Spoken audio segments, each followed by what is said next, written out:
இந்த லூசு கட்சியில இருக்காங்க பாருங்க, அன்னை லூசு தம்பி லூசு.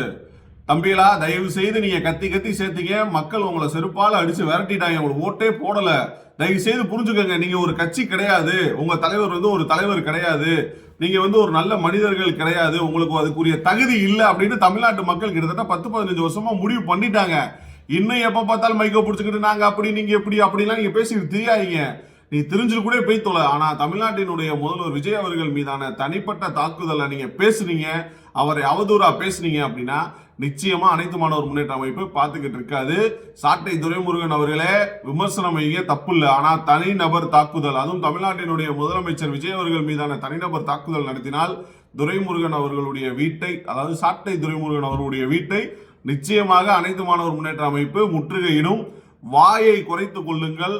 யாரிடம் எப்படி பேச வேண்டும், சமூக வலைதளங்களில் எந்தெந்த வார்த்தையை பயன்படுத்த வேண்டும் என்ற கரெக்டான நடைமுறையில பேசுங்க. அதை விட்டுட்டு வாய் இருக்கின்றதுக்காக நாய் எதை வேணா பேசும் அப்படின்ற மாதிரி பேசாதீங்க. அது நல்லதுக்கு அல்ல.